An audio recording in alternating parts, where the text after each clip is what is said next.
Assalamualaikum warahmatullahi wabarakatuh. Perkenalkan, nama saya Amelia Firmansyah dari Prodi PGSD NIM 2641082. Saya di sini akan menjelaskan perbedaan tema, topik, judul, dan kerangka karangan.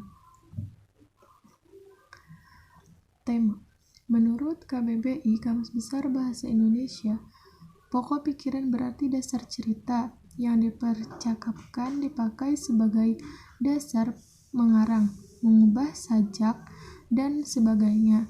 Sedangkan secara etimologis kata tema berasal dari bahasa Yunani, yaitu tetenai, yang berarti sesuatu yang telah diuraikan. Melihat kedua definisi di atas, maka dapat disimpulkan bahwa tema ini bersifat umum dan luas karena tema masih berupa dasar cerita yang perlu diuraikan lagi. Tema yang bersifat luas ini dapat dipersempit dengan adanya topik. Topik menurut KBBI artinya kata topik adalah pokok pembicaraan dalam diskusi, ceramah, karangan, dan sebagainya. Bahan diskusi.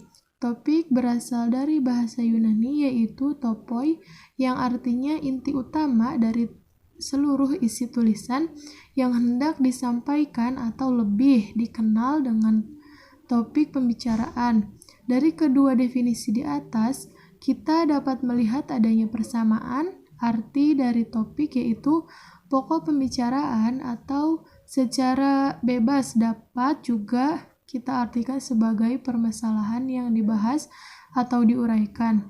Cakupan topik lebih terbatas dibandingkan tema, namun tidak juga terlalu sempit seperti judul. Judul menurut Kamus Besar Bahasa Indonesia adalah nama yang dipakai untuk buku atau bab dan dalam buku yang dapat menyiaratkan secara pendek isi atau maksud buku atau bab itu. Selain itu, judul juga berarti kepala karangan, cerita, drama, dan sebagainya atau disebut juga tajuk. Mengenai memiliki cakupan yang lebih sempit dan spesifik, di dalam judul juga menyiaratkan sesuatu tema dan topik. Untuk memahami lebih lanjut mengenai tema, topik, dan judul dapat melihat contoh. Contohnya, contoh tema, kebersihan lingkungan atau cakupan lebih luas dari topik. Topiknya, kebersihan sekolah atau cakupan lebih luas dari judul. Judulnya, contohnya membudayakan tertib piket untuk kebersihan sekolah, cakupan sempitnya. Kerangka karangan.